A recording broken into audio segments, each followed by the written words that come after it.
So, we're having a pretty raw, real night, and we kind of wanted to share that with you because our goal of these videos was that we were open and honest and transparent about the emotions we're having about the move, the hard things that we're experiencing, just to be real with you guys, because I think too often people put up like this good front of all the good things and exciting things that are happening, and we don't actually get to hear the hard things or the internal things that they're processing. And this is one of those moments that we wanted to share with you. Trenton actually wanted to share with you. So this evening was the first time that I really, I guess you could say, got homesick or got emotional about missing my family or quote unquote home. I say home in quotations because I don't necessarily have a home at the moment, and I think that's partially why I'm having a hard time. But I'll put it this way: I'm the kind of person that I'll go on vacation, I'll be gone for 2 days, and I'm already just ready to go home. Like, I'm no longer enjoying what we're doing. I could be doing my absolute favorite thing, and I'm ready to go home. And we've been gone for, I don't know how many days. I'd say 8 days. Up until this point, I've had not a predetermined, but like, I woke up with a mission for every single day. Okay, I'm gonna wake up today. We're gonna drive from a certain part in Arizona to a certain part in New Mexico, and then every day I woke up with a goal, and I was working towards that goal. So, it keeps my mind off of what's really going on up here. I'm so focused on my goals, and I've realized lately that that's something that I do throughout life all the time. Is I avoid my issues that are at hand in the present by focusing on the future. And honestly, I've lived my whole entire life this way because it's easy for me to just avoid the issues that are right in front of me. It's just I don't like dealing with issues, so I look to the future and I work towards the future. And then that leads to another issue. I'm very goal oriented. I was, working as hard as I could to buy a house, to settle down, to buy nice vehicles. Which isn't a bad thing. All the toys, all the things. But, moving to Virginia, my truck is broken down so many times. I'm spending a good chunk of my savings on getting my truck fixed. With spending all of the money that I've earned to be able to reach my goals and obtain my goals, which is buying a house and the cars and all that stuff, now we're moving to a place where I don't have a job, I don't have a home. I'm spending all of my savings that were going, that were for my goals. I feel like I don't really have a place. I feel like I don't have any goals. I feel like I'm just kind of like floating around, aimlessly spending money, aimlessly driving, aimlessly just doing all these things for no reason. And I know that there's a reason for her, but I don't feel like I know my, I guess you could say, mission or my goal. Purpose. My purpose. There you go. So that makes me feel like I don't have a home, which makes me feel homesick. It's just it's a weird place to be in. And I don't want to compare because I don't like comparison, but for me to look at Jocelyn, I think, okay, well, she knows what she's going to be doing for the next year. This has to be easy for her, because I feel like if I was in her place, it would be easy for me because I know, okay, I need to do this, this, and this. So I'm not even thinking about the moment because I know what I'm doing. That's my escape from reality is goals and work. Like, I just work all the time. That's how I escape my issues. In that, there might be a little bit of jealousy and there's a lot of comparison in my mind. But yeah, so that's been my dilemma. But And it hasn't been easy for me. My dilemma has been, I know that the hard work and the sacrifice and how hard that this has been on Trenton, especially now that his truck's been breaking down so much, it's created this thing in me to not kind of speak up about my own emotions, my own concerns, because he already has so many worries and concerns of his own, when in reality we have very similar feelings in regards to what we're concerned about. My parents left. My mom left on Tuesday back to California from here in Alabama, and my dad left on Saturday morning from Louisiana. And that was really hard for me, because I had anticipated them going further with us on the journey, and for me, they're my people. There was a comfort in the drive because I knew that no matter what happened, if we got pit stopped, if we didn't make it all the way, we ran out of gas, I knew that they were right there, literally, and everything was going to be okay. And I have God's comfort and God's peace, but sometimes you just want your parents, you know? And so having to say goodbye to them early, my dad's was a little more abrupt, and so that was hard, saying goodbye, and not like fully having processed that moment. And then having my mom leave, and we're in Alabama with Trenton's cousins, my cousins now, and that was really hard to say goodbye to her because she's my best friend. She has been there with me through everything, and she was a comfort, I would say, for both of us to be with us this far. If there was ever any concerns that I had, she's a safe place for the both of us. And I have a lot of, I would call, trust issues. Like, I do not just openly talk to people about things that are personal, but she's one person in my life that I really feel like I can say anything to. So it was nice. Like, I remember we're in Alabama right now, we'd be driving around and we'd have her in the back seat, and there was just like random thoughts that pop into my head about just random concerns, like what if I can't make friends, or I just make a random comment, and then she has all of these great things to say about the situation that I'm in or the thoughts that I'm having. So it's just constant comfort. Yeah, and so that was really hard for me to process the other day. But even just concerns of like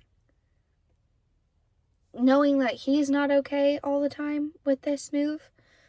He's been pretty back and forth of like excitement, and then the last year that we haven't been married quite a year, but like the thought of this move at first, it felt so far away that like it was almost not even in my head. It wasn't in my thoughts because it's so far away, I have so much time. And then I blinked, and then oh my gosh, we're moving. And so throughout the last 2 months, I'd say I would have a lot of random freak out moments to where I'd be overwhelmed, to the point to where I almost didn't want to go. Just being completely honest. Like, I was trying to figure out, okay, how can I get away with not going? And then my thoughts were, no, I promised her I would do this with her. This is my wife. This is my best friend.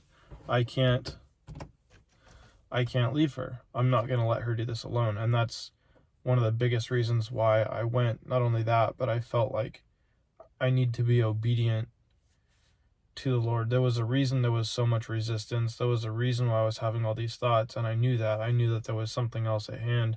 Yeah. That it wasn't just me and my own thoughts. Like, that was an external source that was kind of just like planting little things in my head, I mean, even think about our journey this far, like all the truck stuff, like even the delays in our travel, like the enemy really doesn't want us to get there, you guys. Yeah, we're gonna get there.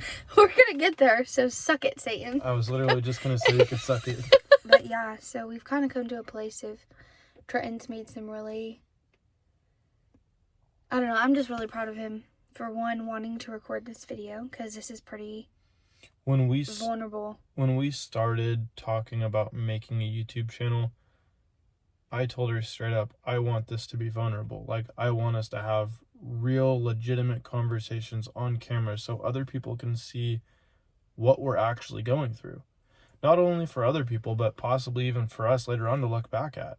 And our kids to And be able our to look and back our and be like, kids, wow, my parents did that. And this is because think about it, like how many couples or individuals go do, you know, the same work that I'm doing and to spread Jesus, but all we see is like, oh, the fundraising, you know? yeah, And then they get there and you get pictures of them with like kids or pictures with people and they look so happy and excited because, you know, they're doing what the Lord's asked them to do. But half the time, not everybody gets to hear and see the hard portions, like the fact that Trenton spent half of his savings on this truck and that was not accounted for. Like that money was not raised to cover those expenses. yeah. And even just like that the gas is taking more gas than we had fundraised for, and it's more hotel stays than we had initially planned, and so we're having to adjust constantly on this trip, and it's neither of our faults. Things just happen.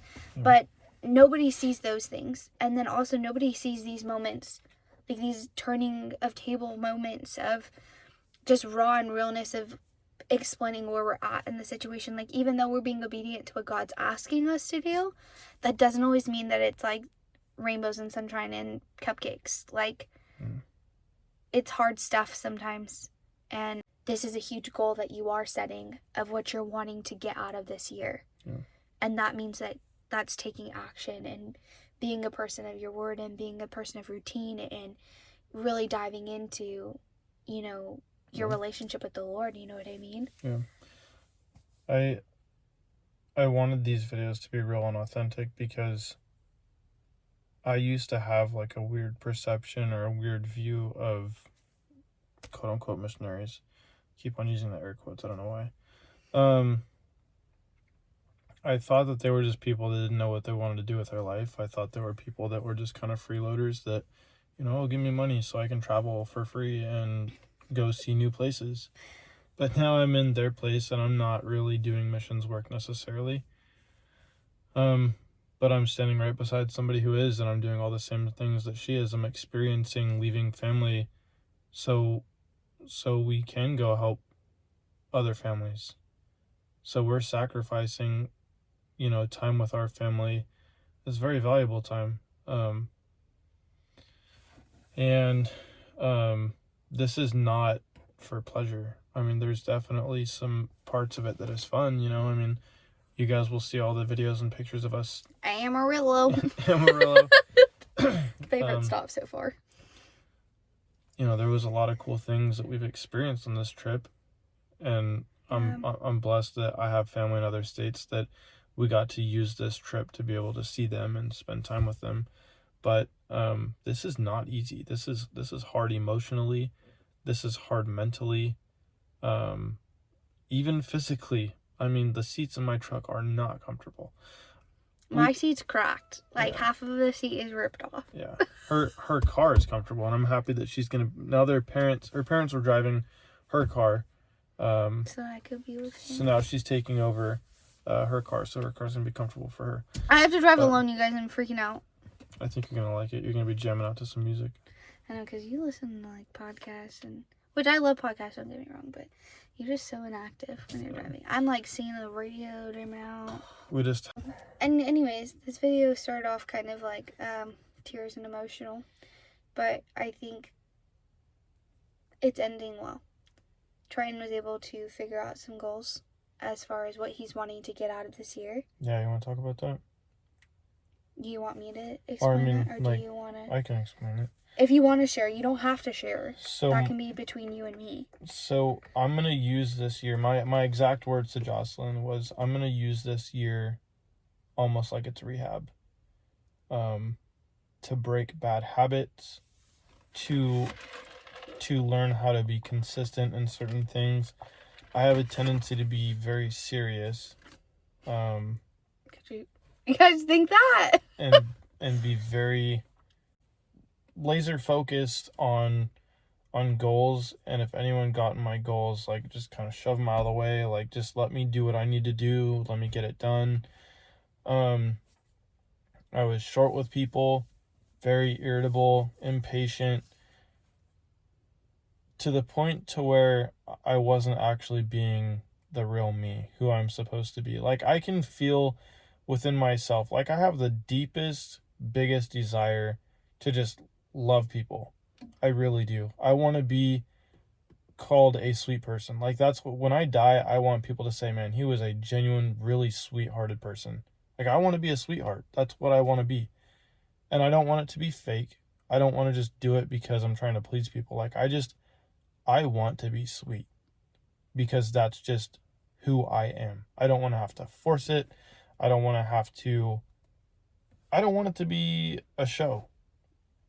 I want it to be real. So this year, I'm going to learn how to build relationships. I'm going to learn how to love people, listen to people, and put other people before myself and my goals. Stupid goals. Goals are great. You also mentioned realigning with the Lord. Yeah. Putting him in the spot that he belongs in. So, I love God. I pray. I don't read my Bible as much as I should at all. I was getting home very late, just very tired from working as much as I had been, which is all excuses. But I want to put God back in the center of our marriage, and I want to put God back in the center of my life, because I know, for one, that if I don't, my life's going to be hell for the next year.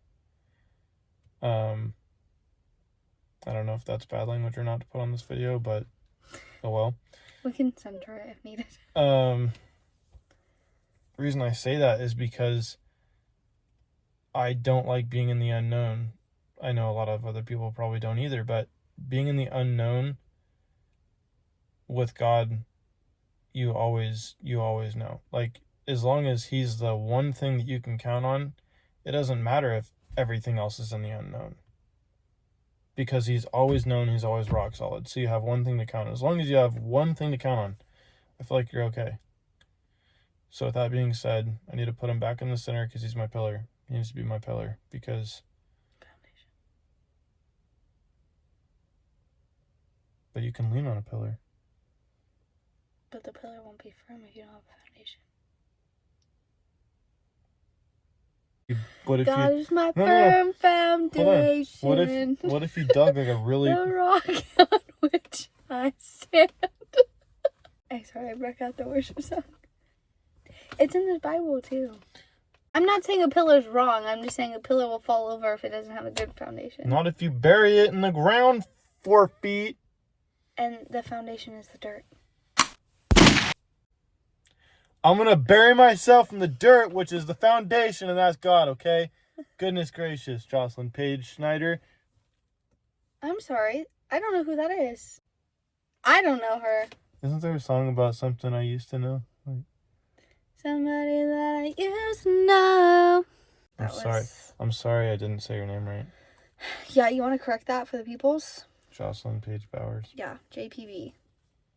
PB Jelly Blaster. and peanut butter. So that being said, you guys are our accountability. Trent, you have accountability. Mm-hmm.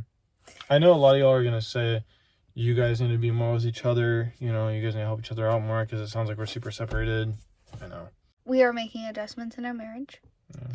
Yeah. We have a lot of things to work on. We're not perfect. We've been married for 8.5 months, going on 9 next month. And there's work we both can be doing to continue to put God at the center of our relationship, and that's what we're planning on doing. And Virginia is a fresh start. As a time to fix the things that need to be fixed. And to really dive in with the Lord together. I know that separately we do things a little differently with the Lord, which is fine. But together I think that we could have more unity in that. Definitely. So we're hopeful. I'm hopeful. Oh, I'm more than hopeful. For this next year. I'm excited. I'm excited for something new. And I'm excited because now I have a good goal. And a good partner. And a good partner. And a good foundation, not a pillar. Because I'm the pillar. You are the pillar on the foundation, yes. There you go. Perfect. So anyways, that is a way that you guys can be praying for us. Be praying for our marriage. Be praying for us to have wisdom on how to continue making steps with housing and finances and travel. Be praying protection over us and wisdom with Trenton as he's fixing his truck. And then just pray that the truck doesn't have any more issues. It shouldn't, because the whole truck's going to be freaking brand new. So that's really it. We love you guys. Bye, guys. We love you. This is the Bowers. That was not planned. That was really cool. This is the Bowers. This is the Bowers. Bow, wow, wow. Yippee, yo, yippee, yay. Bowing out.